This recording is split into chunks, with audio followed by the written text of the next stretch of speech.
नमस्कार, स्वागत है आपका बिहार समाचार में। बिहार में बारिश के साथ बाढ़ ने अब कहर मचाना शुरू कर दिया है। देखिए, इतने दिनों से बिहार में बारिश नहीं हो रही थी, किसान हाहाकार मचा रहे थे, लेकिन बारिश हुई तो इतने ज्यादा कि किसानों के खेत भी डूब गए हैं। साथ ही कई इलाकों में बाढ़ का पानी घुस जाने से लोग अब पलायन करने को मजबूर हो गए हैं। देखिए, बिहार की 8 बड़ी नदियां लाल निशान के पार चली गई है। बिहार के बड़े भूभाग पर बाढ़ का खतरा मंडरा रहा है। बिहार के साथ नेपाल में लगातार बारिश हो ही रही है और कोई आम बारिश नहीं। नेपाल में भारी बारिश के कारण नेपाल लगातार बिहार में पानी छोड़ता जा रहा है, जिससे बिहार की नदियों का जलस्तर तेजी से बढ़ता जा रहा है और कई नदियों ने तो पिछले कई सालों का रिकॉर्ड तक तोड़ दिया है। गंगा समेत 8 बड़ी नदियां खतरे के निशान को भी पार कर गई है। इनका जलस्तर लगातार बढ़ता ही जा रहा है। कभी भी बड़ी घटना को ये नदियां अंजाम दे सकता है। गंगा के अलावा कोसी, गंडक, बागमती, घाघरा, कमला बलान, लाल बकिया, परमान आदि नदियों का जलस्तर विभिन्न स्थानों पर लाल निशान को पार कर गया। नदियों के इस तरह से अचानक जलस्तर बढ़ जाने से बिहार सरकार भी अब परेशान हो गई है। बिहार सरकार भी डरी हुई है और नदियों के बढ़ते जलस्तर के बीच जल संसाधन विभाग ने पूरे प्रदेश में अलर्ट जारी कर दिया है। तो इधर कोसी और गंडक बराज पर इस साल रिकॉर्ड जलस्राव हो रहा है। इन दोनों स्थलों पर बराज के फाटकों को और भी ऊपर तक खोल दिया गया है। जल संसाधन विभाग के अनुसार गंगा नदी कटिहार में खतरे के निशान को काफी ज्यादा पार कर गई है। मुख्यमंत्री नीतीश कुमार जी ने सभी अफसरों से कह दिया है कि पटना में गंगा का जलस्तर बढ़ रहा है, पूरी तरह से अलर्ट रहे अफसर। बिहार में बड़ा खतरा आने के संकेत हैं और मुख्यमंत्री नीतीश कुमार जी भी अब परेशान हो चुके हैं। वे भी लगातार इलाकों का दौरा कर रहे हैं और भ्रमण के दौरान स्थिति को देखकर मुख्यमंत्री ने भी सभी अधिकारियों को अलर्ट रहने का निर्देश दिया। गंगा के जलस्तर इतने ज्यादा बढ़ गए हैं कि 50 गांवों में अलर्ट जारी कर दिया गया। ये 50 गांव कभी भी बाढ़ में डूब सकते हैं। गंगा के बढ़ते जलस्तर को देखते हुए 6 प्रखंडों के लगभग 50 गांवों को अलर्ट किया गया है कि जब खतरा बढ़े और आपको संकेत दिया जाए तो आपको गांव खाली भी करना पड़ सकता है। राहत सामग्री तैयार की जा रही है। जहां शरण स्थली बनाई गई है, वहां प्रशासन की पूरी तैयारी की गई है। दियारा के गांवों से लोग पशुओं को अब पटना लाना शुरू कर दिए हैं। देखिए, कई गांवों से लोग नाव पर पशुओं को लादकर पटना ला रहे हैं। दियारा में कई जगहों पर सब्जी की खेती भी बाढ़ के पानी में डूब गया है। लोग किसी तरह से एक दो जो बचा हुआ है वो सब्जी तोड़कर नाव से पटना ला रहे हैं। आज भी बिहार के कई जिलों में बारिश का रेड अलर्ट जारी किया गया है। किन जिलों में आज बारिश होगी, इस पर भी हम बात करेंगे। पहले बाढ़ की खबरें जान लीजिए। तो इधर गंडक नदी में उफान से गोपालगंज के कई इलाकों में बाढ़ का पानी घुस गया है। लोग अब पलायन करने को मजबूर हो गए हैं। लोग कह रहे हैं कि कोई नेता यहां देखने तक नहीं आता। सिर्फ वोट लेने के लिए वोट के समय गिड़गिड़ाएंगे आके नेता कि हमें वोट दे दो, और बाद में कोई देखने तक नहीं आता है। बाढ़ के दिनों में हमें मरने के लिए छोड़ दिया जाता है। यहाँ के लोग और ग्रामीण कह रहे हैं कि इस बार जब नेता वोट मांगने के लिए आएंगे ना, तो उनको चप्पल से मारकर हम भगाएंगे। गोपालगंज में इसे बाढ़ नहीं बल्कि तबाही कहिए। गोपालगंज के कई इलाके डूबने लगे हैं। लोग हाहाकार मचा रहे हैं। जिले के दियारा इलाके के लोगों ने अभी से ही पलायन शुरू कर दिया है। बिहार की सबसे बड़ी समस्या बाढ़ है। इस कारण हर साल लाखों लोग बेघर हो जाते हैं। किसानों की खेती बाड़ी सब कुछ बर्बाद हो जाता है। कहने के लिए सरकार हर साल बाढ़ से बचाव के लिए कटावरोधी काम करने पर करोड़ों रुपए खर्च करती है। इस बार भी लगभग 800 से 900 करोड़ रुपए खर्च कर दिए गए, लेकिन खर्च कहाँ हुए हैं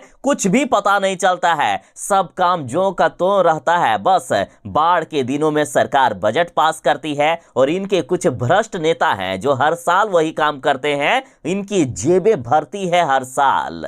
जनता जो खून पसीने से कमाकर सरकार को टैक्स का पैसा देती है, वो बाढ़ के दिनों में इन नेताओं के जेबें गर्म करती है। इस साल भी बिहार में कटावरोधी के नाम पर करोड़ों रुपए खर्च किए गए, लेकिन इस बार भी बाढ़ आएगी और सब तबाही मचेगी। कुछ भी होने वाला नहीं है। देखिए, गोपालगंज के सदर प्रखंड में स्कूल परिसर में किस तरह से पानी घुस गया है। बताइए, यहाँ के बच्चे आखिर पढ़ेंगे कैसे। स्थानीय लोगों ने बताया है कि बाढ़ के दिनों में सड़क पर भी पानी आ जाता है। कई सड़कें भी टूट जाती है, जिससे हादसे की भी आशंका होती है। इसलिए पहले ही लोग यहाँ से पलायन कर जाते हैं। तो इधर गंगा के बढ़ते जलस्तर के कारण गंगा के तटीय इलाकों में रहने वाले लोगों के घरों में पानी प्रवेश करने लगा है। घरों में पानी प्रवेश करने के कारण लोग डरे हुए हैं, सहमे हुए हैं। कई लोग अपने घरों को छोड़कर अब ऊंचे स्थानों पर शरण लेने लगे हैं। यहाँ के स्थानीय लोगों ने बताया है कि जिस रफ्तार से पानी गांव में घुस रहा है, लगता है कि रात में पानी पूरे घर में घुस जाएगा। बाल बच्चा और मवेशी को लेकर अब 4 लाइन पर ही शरण लेना होगा। सरकार की तरफ से हर साल तो वादा किया जाता है और हर साल हम लोगों को बाढ़ में घर छोड़कर सड़क पर गुजर बसर करना पड़ता है। सरकार सिर्फ झूठे दावे करती है। पानी आने के बाद रात में नींद इसलिए भी नहीं आती है क्योंकि सांप बिच्छू का डर लगा रहता है। मान लीजिए मुझे ही काट लिया या मेरे बाल बच्चे को ही काट लिया तो फिर उनको कौन बचाएगा। बाढ़ के दिनों में यहाँ इस कदर पानी फैला रहता है कि एम्बुलेंस भी नहीं आ सकती है और ना ही अस्पताल ही पहुंचा सकते हैं, इसलिए रात भर जागना पड़ता है। तो वहीं एक किसान मदन यादव ने कहा है कि जलस्तर में पिछले 2 दिनों से बढ़ोतरी हुई है, जिससे फसल पूरी तरह बर्बाद हो गई है। झोपड़ी डूबने के बाद अब हम लोग सड़क पर शरण लिए हुए हैं। उन्होंने ये भी कहा कि डर है कि रात में पानी और भी बढ़ेगा और 4 लाइन पर जाकर शरण लेना पड़ेगा। फसल तो बर्बाद हो गई है, रोजी रोटी का भी सवाल खड़ा हो गया है। मवेशियों का चारा भी अब मुश्किल हो जाएगा। किसी तरह गुजर बसर किया जाएगा। सरकार की तरफ से जो मिलना चाहिए वह अंतिम समय में मिलता है, तब तक हम लोग क्या भूखे मरेंगे।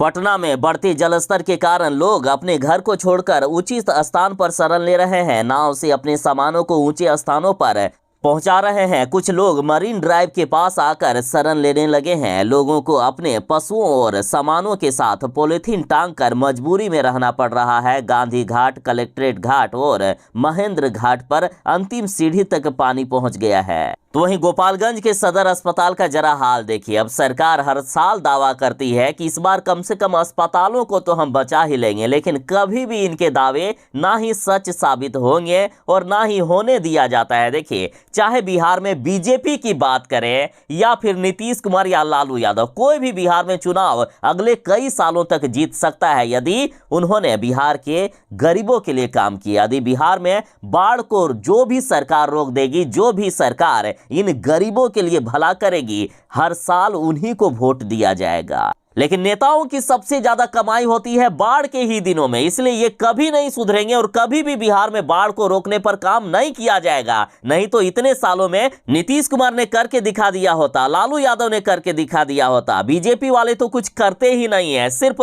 भाषणबाजी करते हैं। बिहार में बाढ़ के दिनों में लोगों को इतनी परेशानी होती है और सरकार सिर्फ तमाशा देखने का काम करती है। जिस दिन बिहार में एक ऐसी सरकार आ गई ना जो बाढ़ के दिनों में लोगों को बचाने का काम करेगी, तो आप इतना जान लीजिए कि अगले कई सालों तक दूसरा चाहे कोई भी आ जाए, बिहार में नहीं जीत सकता है चुनाव।